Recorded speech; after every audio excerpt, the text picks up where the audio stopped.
kami dari kelompok E akan menjelaskan PowerPoint PPT yang berjudul kepemimpinan dan kekuasaan. Sebelumnya, perkenalkan kami. Yang pertama ada Austin Lasio Sirait dengan NIM 23050, Reinhard Leon Salomo Pasaribu dengan NIM 23067, Albani Plato Zulham dengan NIM 23068, dan Diandra Atara Pasya dengan NIM 230403080. Baik, yang pertama kita akan membahas apa sih itu kepemimpinan. Jadi kepemimpinan merupakan suatu kemampuan seseorang untuk mempengaruhi, mendorong, dan menggerakkan serta mengajak orang lain agar bekerja bersama dalam mencapai tujuan tertentu. Jadi, menjadi pemimpin itu bukan hanya soal jabatan, tetapi soal kemampuan memimpin orang lain secara efektif. Tidak semua orang bisa menjadi pemimpin. Seorang pemimpin tuh harus mempunyai karakter yang kuat, mampu mengatur, dan memahami aturan serta dinamika kelompok yang dipimpinnya. Oleh karena itu, seorang pemimpin tuh harus dipilih dan dipertimbangkan terlebih dahulu sebelum diangkat menjadi pemimpin nantinya. Next. Jadi, selanjutnya kita masuk ke fungsi utama dari seorang pemimpin dalam organisasi atau kelompok. Jadi ada 5 fungsi yang kami ambil. Yang pertama itu fungsi instruksi yang bersifat komunikasi satu arah. Dalam hal ini pemimpin menjadi komunikator dalam menentukan hal-hal yang harus dikerjakan. Fungsi ini mengharuskan pemimpin dapat menggerakkan dan memotivasi orang agar melaksanakan perintah. Yang kedua itu fungsi konsultasi yang bersifat komunikasi dua arah. Konsultasi yang dimaksudkan itu untuk mendapatkan masukan berupa umpan balik untuk memperbaiki dan menyempurnakan keputusan-keputusan yang telah ditetapkan oleh pimpinan. Yang ketiga itu ada fungsi partisipatif, yaitu dalam fungsi partisipatif pemimpin menggerakkan orang-orang yang dipimpinnya untuk aktif menjalankan tugasnya. Namun pemimpin masih menjalankan tugasnya sebagai pemimpin juga. Yang keempat itu fungsi delegasi. Fungsi ini dilaksanakan dengan memberikan pelimpahan wewenang saat membuat atau menetapkan keputusan. Yang kelima itu ada fungsi pengendalian. Jadi pemimpin memantau dan memastikan seluruh kegiatan berhasil sesuai dengan arah dan tujuan organisasi itu.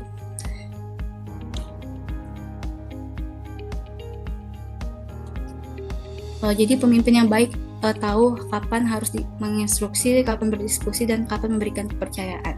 Selanjutnya akan dijelaskan sama saya. Oke, selanjutnya kita masuk ke teori kepemimpinan. Jadi teori kepemimpinan itu terbagi atas 7 teori. Yang pertama itu ada teori sifat, yang dimana teori ini mempertanyakan sifat-sifat apakah yang membuat seseorang menjadi pemimpin. Dan juga teori ini dapat disimpulkan bahwa pemimpin adalah dilahirkan.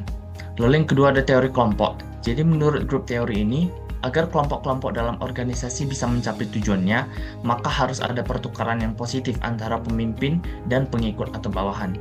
Lalu yang ketiga itu adalah teori pertukaran pemimpin anggota. Jadi para pemimpin menciptakan kelompok dalam dan kelompok luar.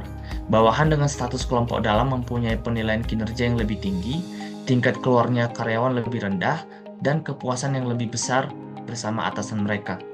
Lalu yang keempat itu ada teori jalur tujuan, yang dimana hakikat dari teori ini adalah bahwa tugas pemimpin adalah membantu pengikutnya mencapai tujuan dan untuk memberikan pengarahan atau dukungan yang perlu guna memastikan tujuan mereka sesuai dengan sasaran keseluruhan dari kelompok atau organisasi. Yang kelima itu ada teori sumber daya kognitif.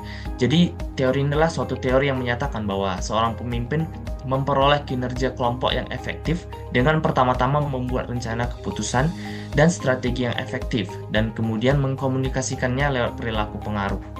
Lalu yang keenam itu adalah teori neokarismatik, yang dimana teori ini menekankan simbolisme daya tarik emosional dan komitmen pengikut yang luar biasa.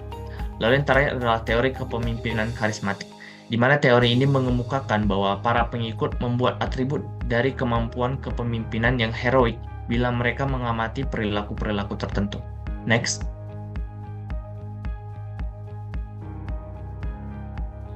Selanjutnya kita akan membahas gaya kepemimpinan dalam pengambilan keputusan. Itu ada 4 gaya. Yang pertama itu ada instruksi, di mana perilaku pemimpin yang tinggi, pengarahan, dan rendah dukungan.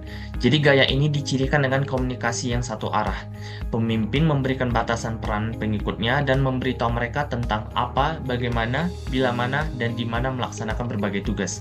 Lalu yang kedua itu ada gaya konsultasi, di mana perilaku pemimpin yang tinggi, pengarahan, dan tinggi dukungan. Jadi dalam menggunakan gaya ini, pemimpin masih banyak memberikan pengarahan dan masih membuat hampir semua keputusan. Yang ketiga itu gaya partisipasi, di mana perilaku pemimpin yang tinggi dukungan dan rendah pengarahannya. Posisi kontrol atas pemecahan masalah dan pembuatan keputusan dipegang secara bergantian. Jadi dengan penggunaan gaya ini, pemimpin dan pengikut saling menukar ide dalam pemecahan masalah dan pembuatan keputusan. Lalu keempat itu adalah gaya delegasi, di mana perilaku pemimpin yang rendah dukungan dan rendah pengarahan. Pemimpin mendiskusikan masalah bersama-sama dengan bawahan sehingga tercapai kesepakatan mengenai definisi masalah yang kemudian proses pembuatan keputusannya didelegasikan secara keseluruhan kepada bawahan. Next. Ya, selanjutnya kita masuk ke pengertian kekuasaan. Jadi menurut Max Weber, kekuasaan adalah kesempatan seseorang atau sekelompok orang untuk menyadarkan masyarakat akan kemampuannya sendiri dengan sekaligus menerapkannya terhadap tindakan-tindakan perlawanan dari orang-orang atau golongan-golongan tertentu. Jadi kekuasaan dalam artian ini adalah pemaksaan kehendak dari orang atau sekelompok orang yang memiliki kekuasaan serta upaya dalam mempertahankan kekuasaan yang telah diraih. Sebagaimana pemerintahan Orde Baru yang meraih kekuasaan dan mempertahankannya sehingga membentuk pemerintahan tirani di Indonesia. Dan kekuatan itu pada akhirnya digulingkan oleh gerakan reformasi, yang dimana hal ini mengindikasikan adanya kekuasaan yang menyimpang dari teori sebenarnya. Jadi selanjutnya itu kita masuk ke sumber kekuasaan. Jadi menurut R.J. Bevans dan Bertram Raven yang dikutip dari Der S. Inu Kencana Shapli M di dalam bukunya berjudul Ilmu Pemerintahan. Jadi ada beberapa sumber kekuasaan. Jadi sumber kekuasaan ini terbagi menjadi 5. Yang pertama itu ada legitimate power, di mana berarti yang artinya pengangkatan. Jadi sumber kekuasaan ini artinya kekuasaan itu diperoleh melalui pengangkatan. Kemudian ada coercive power yang artinya kekerasan, di mana sumber kekuasaan ini diperoleh melalui cara kekerasan yang biasanya lazim disebut dengan istilah kudeta. Kemudian ada juga sumber kekuasaan expert power yang dimana berarti keahlian. Jadi kekuasaan itu diperoleh melalui keahlian seseorang. Kemudian yang keempat itu ada reward power, di mana reward itu artinya pemberian. Jadi kekuasaan di sini diperoleh berdasarkan suatu pemberian atau karena berbagi pemberian. Kemudian ada referent power yang artinya daya tarik. Jadi kekuasaan itu diperoleh melalui daya tarik seseorang. Next. Kemudian kita masuk ke teori kekuasaan. Jadi terdapat juga 5 teori kekuasaan. Yang pertama itu ada Eka Praja, yang dimana apabila kekuasaan itu dipegang oleh suatu badan. Kemudian ada Dwi Praja yang apabila kekuasaan tersebut dipegang oleh 2 badan. Kemudian ada Tri Praja yang apabila kekuasaan itu dipegang oleh 3 badan. Kemudian ada Catur Praja yang dimana kekuasaan itu dipegang oleh 4 badan. Kemudian yang terakhir itu ada Panca Praja yang dimana kekuasaan itu dipegang oleh 5 badan. Ada hubungan kepemimpinan dan kekuasaan. Nah, dalam satu organisasi, kepemimpinan dan kekuasaan itu memiliki hubungan yang erat dan saling melengkapi. Kepemimpinan merupakan kemampuan untuk mempengaruhi dan mengarahkan bawahan agar bekerja menuju pencapaian tujuan organisasi. Nah, sedangkan kekuasaan itu adalah kapasitas yang dimiliki seorang pemimpin untuk mempengaruhi perilaku individu ataupun kelompok.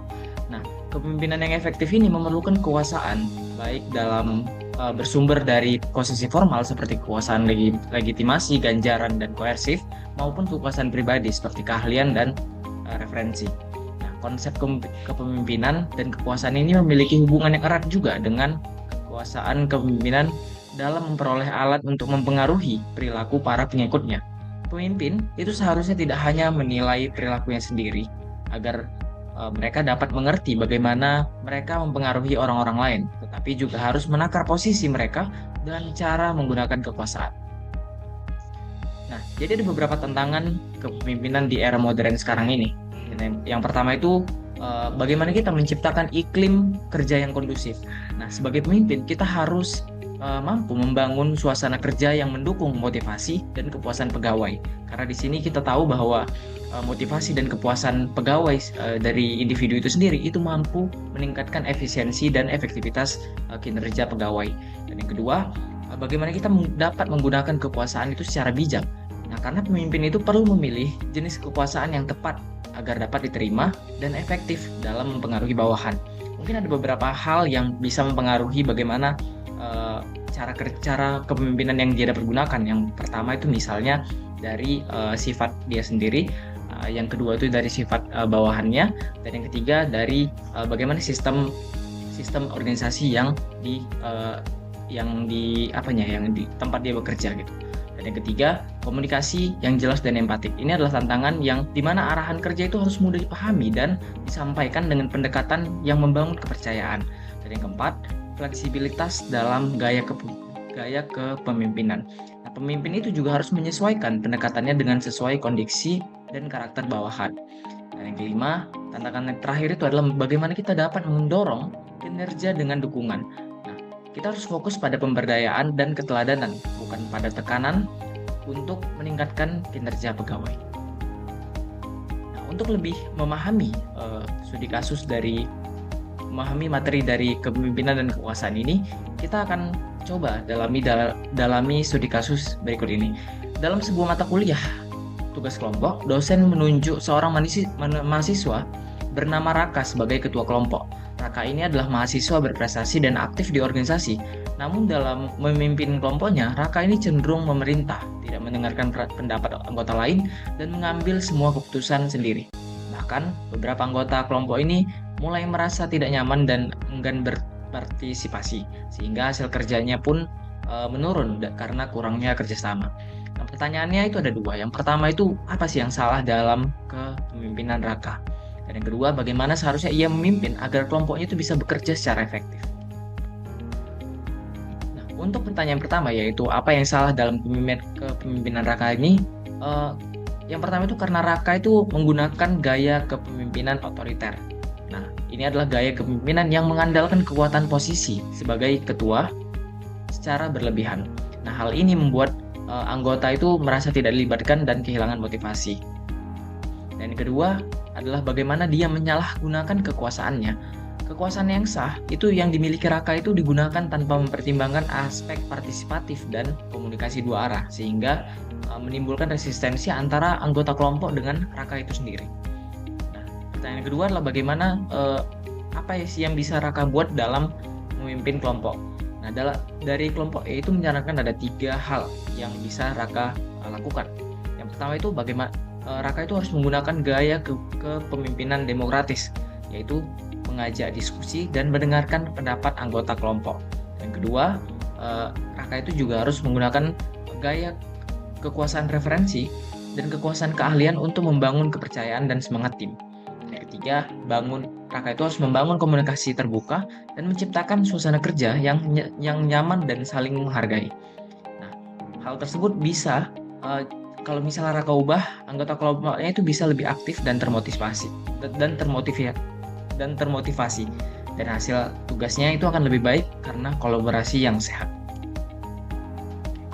Nah, kesimpulan dari materi kali ini itu adalah bagaimana kepemimpinan adalah kemampuan untuk mempengaruhi orang lain untuk mencapai tujuan, sementara kekuasaan adalah kapasitas untuk mempengaruhi perilaku. Fungsi kepemimpinan itu meliputi instruksi, konsultasi, partisipasi, delegasi, dan pengendalian. Gaya dan teori kepemimpinan beragam sesuai situasi dan individu. Kekuasaan itu dapat berasal dari posisi formal, keahlian, penghargaan, kekerasan, atau daya tarik pribadi. Nah, di era modern ini, pemimpin dituntut untuk komunikatif, bijak, fleksibel, dan mampu menciptakan lingkungan kerja yang positif. Kepemimpinan yang efektif memerlukan penggunaan kekuasaan yang tepat dan etis. Mungkin sekian saja yang bisa kami dari kelompok E sampaikan. Lebih dan kurangnya kami mohon maaf. Sekian presentasi kami. Terima kasih.